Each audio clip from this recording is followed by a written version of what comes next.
Hello student, मैं अखिलेश पांडे, प्रवक्ता Chandrabhan Singh inter college. हम एक बार फिर से आपका स्वागत करते हैं। जैसा कि हम लोग चैप्टर पढ़ रहे हैं 1 रिलेशन एंड फंक्शन।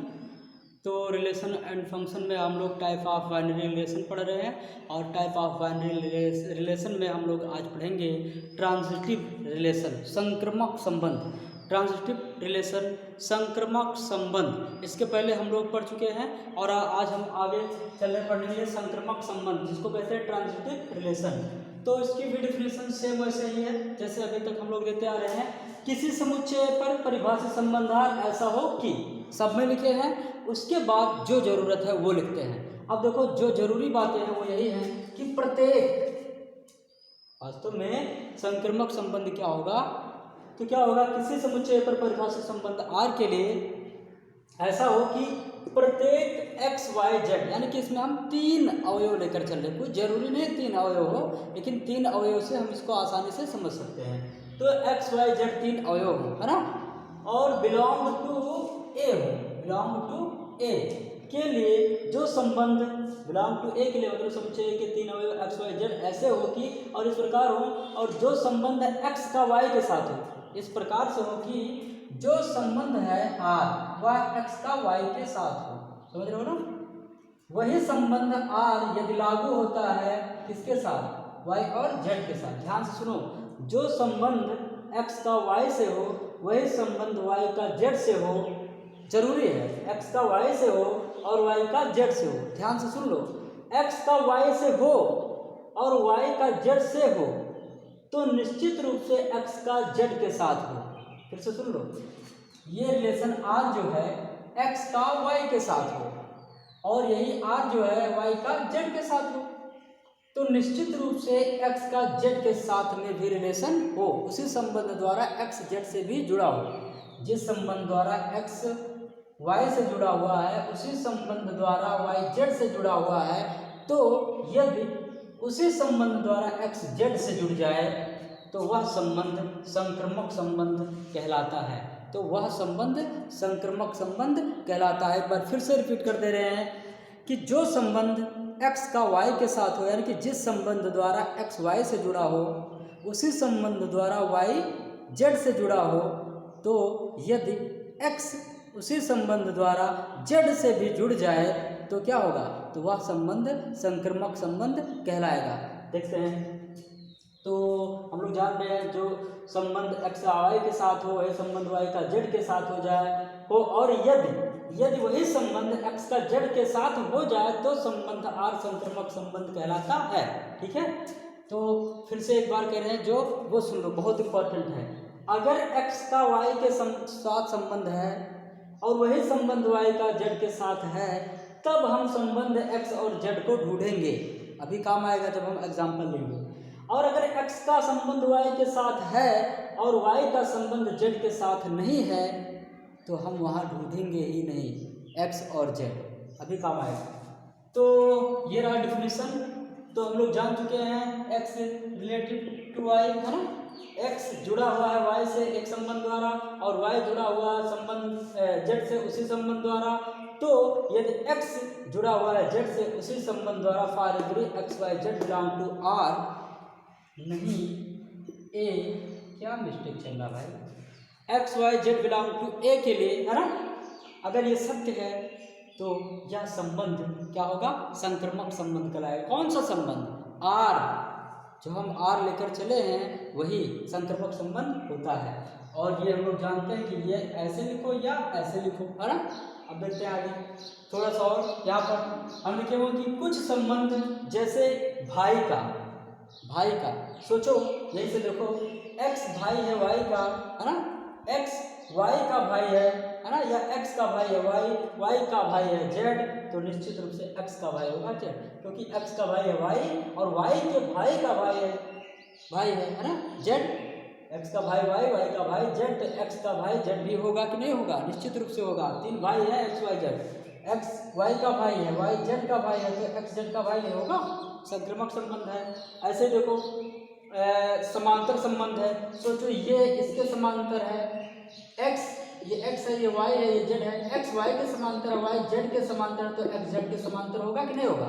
श्योर है। 3 समांतर रेखाओं के लिए कर सकते हो इतना। तो और बड़ा है के लिए क्या करेंगे? अब सोचो ऐसे ही हम अवयव ले रहे हैं। मान लो 4 बड़ा है 3 से और 3 बड़ा है 2 से। सोचो 4r3 और 3r2, मतलब 4 बड़ा है 3 से, 3 बड़ा है 2 से, तो निश्चित रूप से क्या 4 बड़ा होगा 2 से। देखो एक्स वाई वाई जेड और एक्स जेड रिलेशन बन रहा है कि नहीं बन रहा है? देखो फिर से देख लो, 4 बड़ा है 3 से और 3 बड़ा है 2 से, तो निश्चित रूप से 4 बड़ा है 2 से। सत्य है कि नहीं?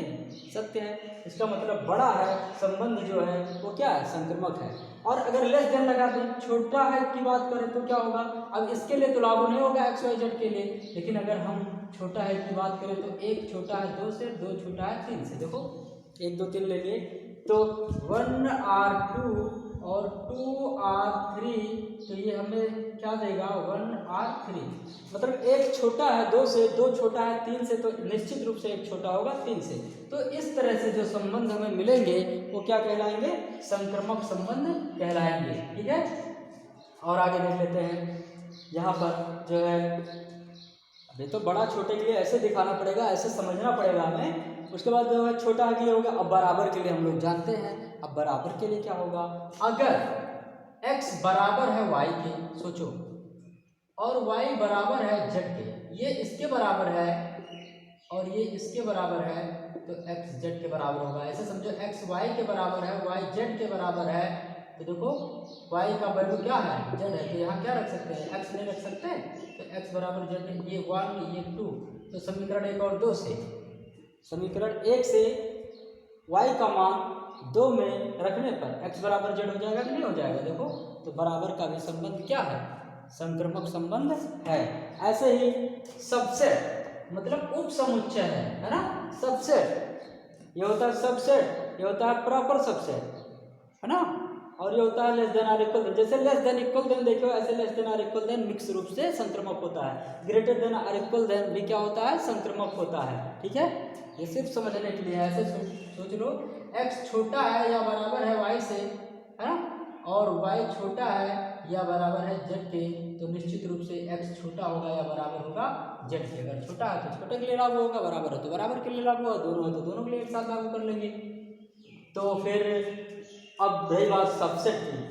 सबसे पहले ये चीज़ हम ये देख लेते हैं। बड़े के लिए हमने दिखाया यहाँ पे कि यदि पहला पार्ट बनाया हमने कि यदि संबंध आर ऐसा हो कि ग्रेटर देन, तो क्या होगा? यदि x ग्रेटर देन y और y greater than z implies then x greater than z। सत्य है कि नहीं है? और अगर सत्य है तो यह संबंध क्या है? संक्रमक है। ये क्वेश्चन सॉल्व करने का तरीका भी है, यही सब काम आएगा। जब एक्सरसाइज चलेगा ऐसे उठ जाएगा, पता ही नहीं चलेगा। ठीक है, अगर पिछले सभी वीडियो देखे हो तो निश्चित रूप से उसमें फंसोगे नहीं। बस 1-2 क्वेश्चन हम सॉल्व करेंगे, बाकी सब आता जाएगा। तो दूसरा है, हमने लिया सबसेट का। सबसेट समझना चाहिए। सबसेट ये क्लास 11th में सबको आ रहा होगा। तो सबसेट के लिए यदि x r y, मतलब x जो है एक सेट मान लो है और ये सबसेट y है, मतलब ऐसे समझो a b c यहाँ पर लिखे हुए हैं हम। अगर a ये है, b ये है, तो c ये है। अब बताओ, इसी को हम मान ले रहे हैं x है, इसको मान ले रहे हैं y है, इसको मान ले रहे हैं z है। तो बताओ x is subset of y है कि नहीं है? मतलब x जो है कम है, x में कम अवयव है किससे? b से, यानी कि y से। देखो है कि नहीं है? या बराबर भी हो सकते हैं। यहाँ आप सिर्फ समझने के लिए, बराबर के लिए इसको लागू किया जाएगा। अगर बराबर नहीं हटा देते हैं बराबर, तो ये प्रॉपर सबसेट आ जाएगा। प्रॉपर सबसेट मतलब अधिक होता है हमेशा, याद रखना। अगर यहीं पे 3 भी लिख दें तो a और b बराबर हो जाएगा, तो a proper subset of b हो जाएगा। चाहे b, एक मिनट, यहाँ पर अगर कम है तो देखो a is proper subset of b है, ये सत्य है। ठीक है, a में कम है b में अधिक है, तो is proper subset of b है। और b के लिए है, और b के लिए जो है b ज़्यादा है और a के लिए लागू करेंगे तो b is proper subset of क्या है? a c है। b is proper subset of c, b is proper subset of C और A is proper subset of B. खुद ही सोचो एक्स वाई वाई जेड, तो एक्स जेड निश्चित रूप से होगा, है ना। बोलो, देखो ए में बी से कम अवयव है, बी में सी से कम अवयव है, तो निश्चित रूप से ए में सी से कम अवयव होगा, निश्चित रूप से। ऐसे ही सबसेट के लिए भी यही चीज़ लागू होता है, एकदम सेम, कुछ अलग नहीं है। तो x is subset of y और y सबसेट ऑफ z, तो निश्चित रूप से x is subset of z होगा, सत्य होगा। और यह संबंध क्या कहलाएगा? संक्रामक संबंध कहलाएगा। Pause video and note down.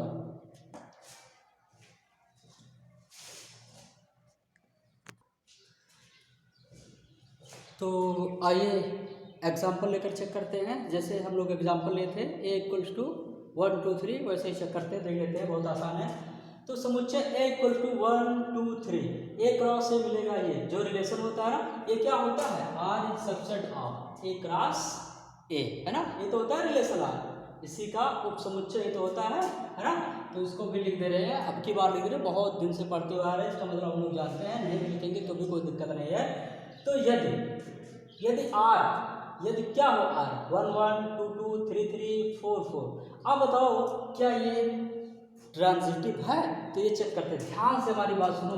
x y belong to R, y और लिखते हैं बीच में, और y z belong to R, implies then x z belong to R। यही चीज होता है ना। अब ये चीज होता है जब, तो खुद सोचो, हमें x y की तरह एक लेना, मतलब एक कर्मित युग्म लेंगे कोई, उसी के लिए चेक करेंगे जो x y की तरह होगा। ध्यान से सुनो, x y है तो अगला y z है, मतलब जहाँ से एंड हो रहा है वहीं से स्टार्ट होना चाहिए दूसरे का, है ना। जहाँ पर एंड हो रहा है इसमें क्रमिक युग्म का एंड वाला पद है, वहाँ पे अगले का स्टार्टिंग वाला पद वही होना चाहिए। यानी कि अगर 2 3 है कहीं, तो अगला 3 कुछ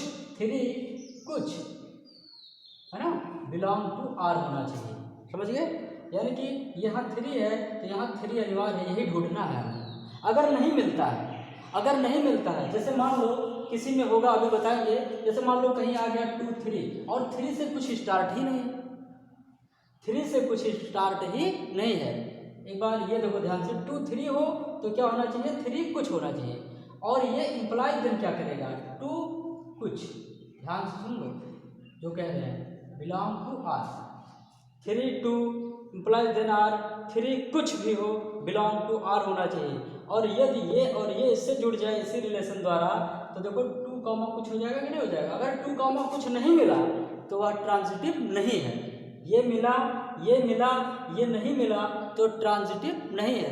फिर सुन लो, ये नहीं मिला, इसकी बात ही नहीं है। अगर ये नहीं मिला तो इसकी बात नहीं है, जो भी अभी मिटा है। तो सुन लो, अगर सिर्फ यही है और 3 कुछ से स्टार्टिंग नहीं है, तो भी यह ट्रांजिटिव होगा, याद रखना, तब भी यह क्या होगा? ट्रांजिटिव होगा। अभी देखते चलेंगे आगे हम। तो यहाँ देखो 1 1 इसके लिए कुछ है नहीं है, 2 2 इसके लिए कुछ है नहीं है, 3 3 इसके लिए कुछ है नहीं है, 4 4 इसके लिए कुछ है नहीं है। या तो 1 1 है तो उसके लिए वही है 1 1। देखो इसमें 1 1 है तो क्या 1 से और कोई स्टार्ट है? 1 और लास्ट में क्या है? 1। तो क्या 1 से और कोई स्टार्ट है? नहीं है। तो या तो यही है, तो ये सत्य हो जाएगा। ऐसे 2 के लिए 2 2 है, 2 और 2 कहीं नहीं है, मतलब 2 एंड है तो 2 स्टार्टिंग कहीं नहीं है, तो यही है मान लो, तो ये हो गया, ठीक है।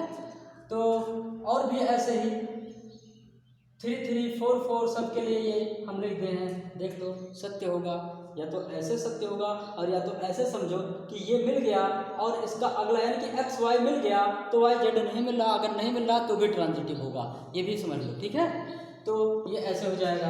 अब हम यदि आर दूसरा यानी कि यहाँ पर आर क्या है? संक्रमक है।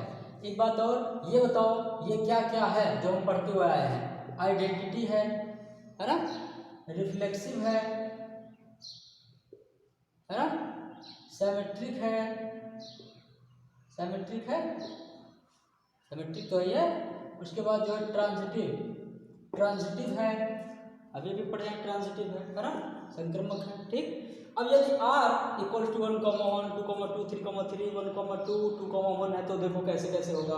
1 1 बिलोंग टू R, पहला लेकर चलो, चेक करते समय हमेशा स्टार्ट करो यही से 1 1, तो क्या 1 से और कोई स्टार्ट है? हाँ ये है, तो देखो लिख लिया 1 1 के बाद 1 2 बिलोंग टू आर, और इसके लिए 1 और 2 1 और 2 बिलोंग टू आर होगा कि नहीं होगा? अरे X Z X Y Z X Z ये तो होना चाहिए, तो देखो मिल गया, एक्स वाई है, वाई जेड है और एक्स जेड भी है, सत्य है।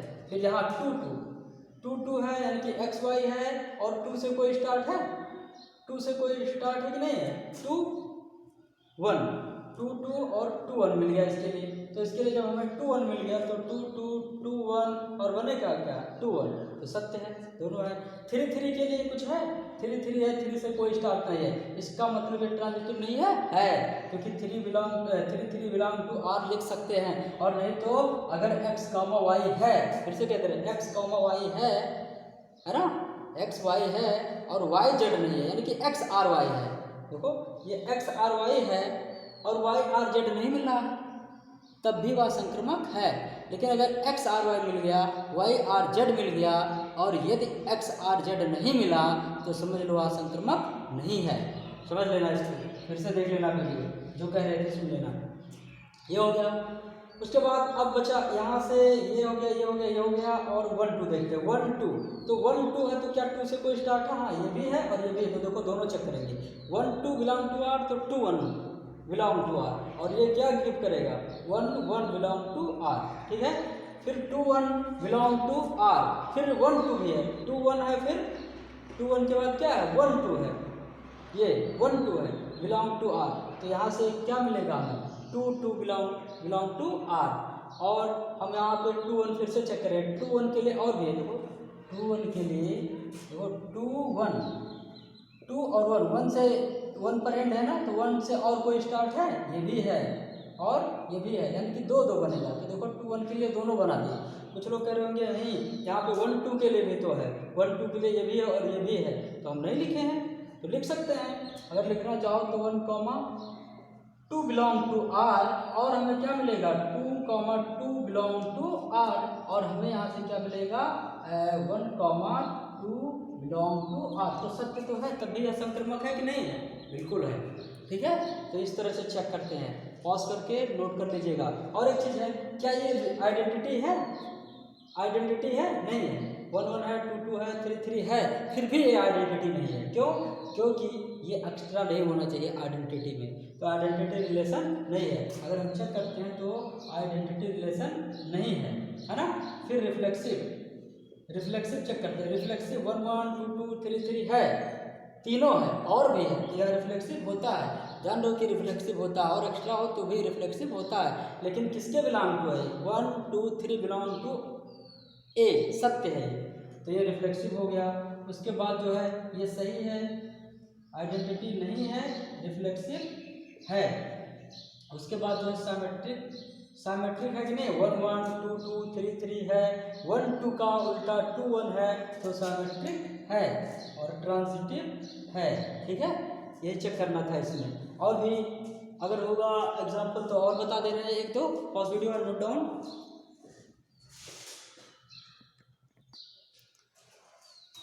तो आइए और एग्जाम्पल देख लेते हैं थोड़ा सा। यदि आर ऐसा हो, यानी कि 1 1 2 2 3 3 2 3 3 2 3 1, तो देखो क्या होगा। 1 R 1 जानते हो, ये मेथड है ना, 1 R 1, इसको क्या लिख सकते थे? 1 1 बिलोंग टू आर, और जान रहे हो ना, लिख सकते हैं। तो ये सत्य है, ये सत्य है, ये सत्य है। इसके लिए तो क्या होगा? संक्रमक है। याद रखना, सबके लिए अलग अलग संक्रमक नहीं होता, एक रिलेशन अभी तक तो लग रहा संक्रमक है। फिर 2 3 तक पहुँचते हैं, ये हो गया, ये हो गया, ये हो गया, ये हो गया, अब 2 3 में पहुँचते हैं, तो 2 3 के लिए 3 2 भी है, 3 1 भी है, तो 2 3 के लिए 3 2 चेक किए तो 2 2 आया, सत्य है। 2 3 के लिए 3 1 चेक किए तो आया 2 1 आया, 2 1 है नहीं, तो नॉट बिलोंग टू आर, तो ये क्या हो गया? असत्य हो गया। वास्तव में अब निकालने की जरूरत नहीं होती है, अब निकालने की जरूरत नहीं है, डायरेक्टली लिख देंगे आर क्या है? संक्रमक नहीं है। लेकिन अभी हम पढ़ रहे हैं इसलिए चेक करते हैं। तो 3 2, क्योंकि मान लिया यही गायब हो जाए, इसमें से हटा दिया जाए 3 1, तो बहुत कुछ बदल जाएगा ना। तो 3 2, अब 3 2 के लिए देखो क्या है? 3 2 के लिए है 2 2 और 2 3, तो 3 2 के लिए है 2 2 और 3 1 भी है क्या? 3 2 के लिए जो है 2 2 हो गया, तो 2 और 3 और 2 आ गया, सत्य है 3 2। उसके बाद जो है 3 2 के लिए 3 1, 3 2 के लिए 3 1 आ गया, तो ये कितना हो गया 3 1 हो गया, 3 1 बिलोंग टू आर, सत्य है, ठीक है। फिर 3 1 है ना, और एक चीज़ है 2 2 नहीं चेक किए हम शायद यहाँ पे, 3 2 के लिए 3 1 है और 3 3 भी है, 3 2 के लिए जो है वो क्या क्या है 3 1 है और 2 2 है, चेक हो गया, सब है 3 1 है और 2 2 भी हो गया, 3 1 नहीं होगा, ये गलत कह रहे थे हम, है ना, तो 3 2 के लिए 3 1 नहीं हो सकता, ये यहाँ से हटाना पड़ेगा, 3 2 के लिए 3 1 हो ही नहीं सकता, है ना, तो ये चीज़ कह रहे हैं। तो 3 2 के लिए जो है 2 2, 3 2 के लिए 2 2 और आएगा रिजल्ट क्या 3 2 और बिलोंग टू आर, सत्य है। उसके बाद 3 2 के लिए और शायद कुछ था, 3 2 बिलोंग टू आर के लिए 2 3 2 2 हो गया और 2 3 था, और क्या हो जाएगा फिर 2 3 belong to R implies then क्या हो जाएगा ये 3 3, तो 3 3 बिलोंग टू आर है, तो नॉट बिलोंग टू आर, तो ये क्या हो जाएगा असत्य हो जाएगा। उसके बाद 1 3 के लिए चेक कर ले, 1 3 के लिए 1 1 है सिर्फ, और ये belong to 3 1 belong to R है, तो सत्य। वास्तव में एक ही अगर असत्य मिल गया तो वह ट्रांजिटिव नहीं होता है, बस इतना समझना था, ये है ट्रांजिटिव। एक और देख लेते हैं, यहाँ पर लिखा हुआ है, सबसे पहले इसको अगर और चेक करना चाहते हो तो बताओ आइडेंटिटी है कि नहीं है, तो आइडेंटिटी नहीं है क्योंकि एक्स्ट्रा है और भी बहुत कुछ है ना। उसके बाद क्या कहते हैं रिफ्लेक्सिव है, तो रिफ्लेक्सिव है क्योंकि 1 1 भी है, 2 2 भी है, 3 3 भी है, तो रिफ्लेक्सिव है। और साइमेट्रिक, तो साइमेट्रिक में देख लेते हैं 1 1 2 2 3 3 के लिए है, 2 3 है तो 3 2, 2 3 है तो 3 2 है, चलो ठीक है इसके लिए सही है। फिर 3 2 है तो 2 3, 3 2 है तो 2 3 कहीं पे है नहीं है, तो इसका मतलब यह साइमेट्रिक नहीं होगा। और ट्रांजिटिव तो चेक ही कर चुके हो कि ट्रांजिटिव नहीं होगा, क्योंकि सत्य है, एक जगह असत्य आ गया या 2 जगह असत्य आ गया, एक ही जगह असत्य आ गया तो वह ट्रांजिटिव नहीं होता है। फिर देखो नंबर 4 एग्जाम्पल, अब यहाँ ये बताओ कि 1 2 बिलोंग टू आर है और क्या 2 से स्टार्ट है कोई नहीं है, तो है ही नहीं है, इसका मतलब क्या है हम कुछ नहीं चेक करेंगे और ये इसके लिए क्या हो जाएगा ट्रांजिटिव हो जाएगा अपने आप, ऐसे समझिए। फिर उसके बाद है 3 1 बिलोंग टू आर, अब 3 1 बिलोंग टू आर बताओ 1 से कुछ स्टार्ट है तो बिल्कुल है, और जो है 1 2 बिलोंग टू आर। अब बताओ गिव क्या करेगा ये 3 2 बिलोंग टू आर और ये नॉट बिलोंग टू आर है, इसका मतलब यह ट्रांजिटिव नहीं है, इसका मतलब ये ट्रांजिटिव नहीं है।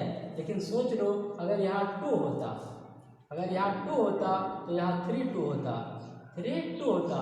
अब बताओ क्या कोई 2 से स्टार्ट है नहीं है, इसका मतलब क्या है इसके लिए यह ट्रांजिटिव होगा।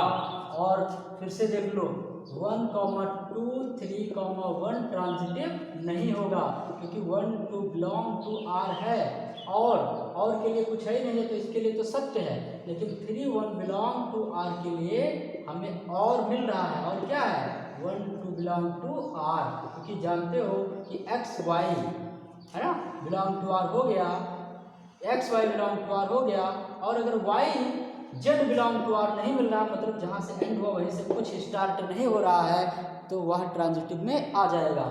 लेकिन अगर 3 1 है यानी कि एक्स वाई है और वाई जेड मिल गया हमें, वाई जेड अगर हमें मिल गया तो इसका मतलब साफ है कि क्या होगा वह ट्रांजिटिव नहीं होगा। कब? जब एक्स जेड नहीं मिलेगा तब। जैसे चेक कर रहे हैं ना इतना, तो बिलोंग टू आर हो गया, गिव क्या करना चाहिए था 3 2 बिलोंग टू आर, क्या इसमें 3 2 बिलोंग टू आर है नहीं है, इसका मतलब नॉट बिलोंग टू है ना, और इसका मतलब ये हो गया ट्रांजिटिव नहीं है। तो ये था ट्रांजिटिव रिलेशन। उम्मीद है समझ में आया होगा। कोई प्रॉब्लम होगी तो बताना कमेंट बॉक्स में। सब्सक्राइब करो, लाइक करो, कमेंट करके बताया करो और सब्सक्राइब करवाओ, है ना। और अब मिलेंगे नेक्स्ट टाइम में, नेक्स्ट वीडियो में। Thank you.